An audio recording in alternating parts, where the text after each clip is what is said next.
sa mga bidding, may mga opisyal mula sa DPWs ang lumalapit sa amin para humingi at kumuha ng bahagi niya sa halaga ng proyekto. Ang hinihingi nilang porsyento ay hindi bababa sa 10% at umaabot pa sa 25% na naging kondisyon upang hindi maipit ang implementasyon ng kontrata. Ito ay binibigay namin sa kanila ng cash. Ang bawat transaksyon ay may karampatang voucher at ledger na nagsasaad ng mga araw at kung kailan nila ito natanggap.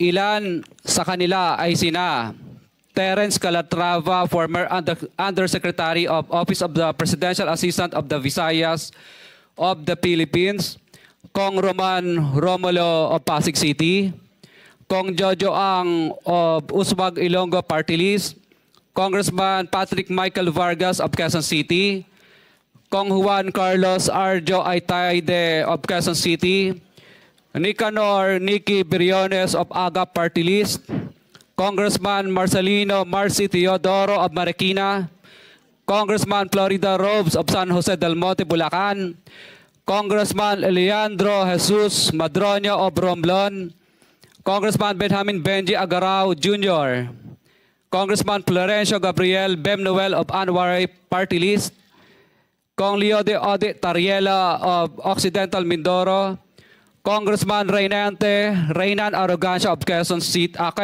Province, Kong Marvin Rillo of Quezon City, Kong Teodoro Haresco of Aklan, Kong Antonieta Yudela of Zamboanga, Sibugay, Kong Dean Asisio of Caloocan, Kong Marivic Pilar of Quezon City.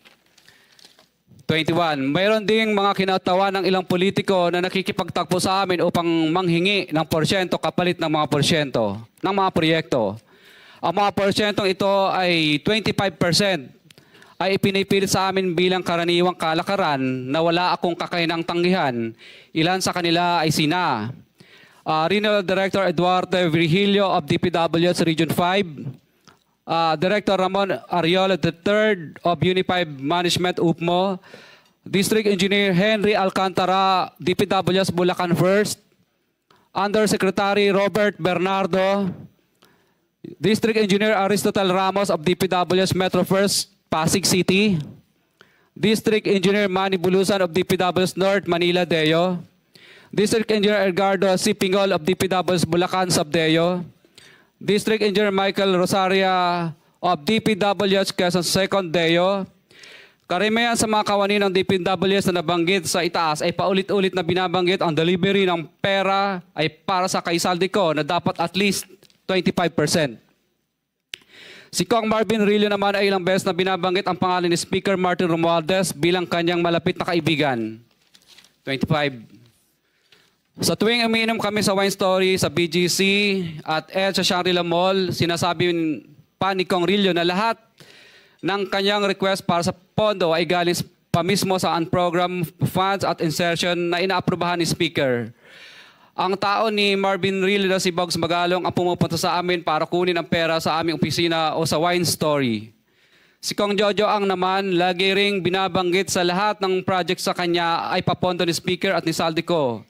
Mataas ang hinihingi sa project, dagdag pa niya, hindi naman lahat ng pera ay para sa kanya, kundi para kay Speaker at kay Saldico. Sa lungsod ng Pasig naman, lumapit sa akin ang DPW's project engineer na si Angelita Garucha para kolektahin ang parte ni Kong Roman Romulo sa flood control projects noong 2022. 28, number 28. Pagdating ng 2025, si District Engineer Aristotle Ramos ang sumunod na nagpakilala na bagman ni Kong Roman Romulo kung saan 30% ang kanyang hiningi ay para kay Kong Roman Romulo. Sinabihan ko kay D.E. Ramos na masyado namang mataas, ngunit sinabi niya na walang magagawa dito dahil pondo ito galing sa unprogrammed funds at insertion galing sa taas. Sa ilang pagkakataon, ang mga politiko na personal na inabutan ng halaga ayon sa hiningin nilang porsyento mula sa proyekto.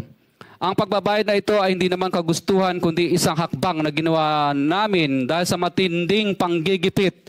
Ilan sa kanila ay sina Kong Antonieta Yudela kasama ang kanyang asawa, Kong Marvin Rillo of Quezon City, Kong Nicky Briones of AGA Party List, Arturo N. Ataide, ama ni Kong Arjo Ataide, Kong Florencio Gabriel Bem Noel of Anwaray Party List, Kong Eliandro Jesus Madroño of Romblon, Kong Benjamin Benji Agarao Jr.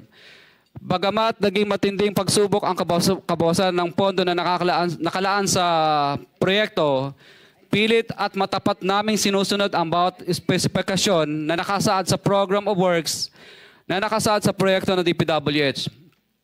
Nakakasiguro kami na nagawa namin ng maayos at matapat ang bahagi o phase ng proyekto na na-award sa amin. Sa katunayan, hindi kami mababayaran ng DPWH kung hindi ito dumaan at pumasa sa maraming material testing na naaayon sa design ng DPWH. Ina-assess at ini-inspect ng DPWH ang bawat proyekto base sa natapos na parte o accomplishment.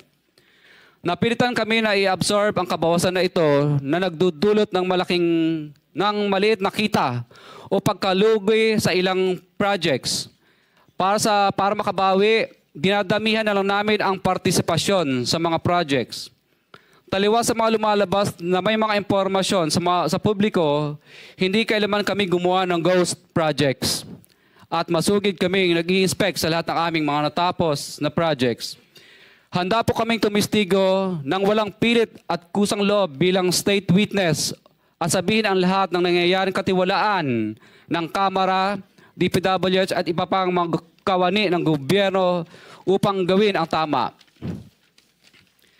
Kami ay lubos na humihingi ng tulong sa Senate Blue Ribbon Committee na pinamumunuan ng buting Chairman Senator Dante Marcoleta at kay President Bongbong Marcos para sa proteksyon at seguridad ng aming pamilya. Ang salaysay na ito ay kusang loob namin ginawa at walang sino mang pumilit na gawin ito. Sa katotohanan ng lahat ay nilagdaan namin ang salaysay na ito ng kusang loob at walang pumipilit. Sign, Pacifico of Vizcaya, nagsasalaysay.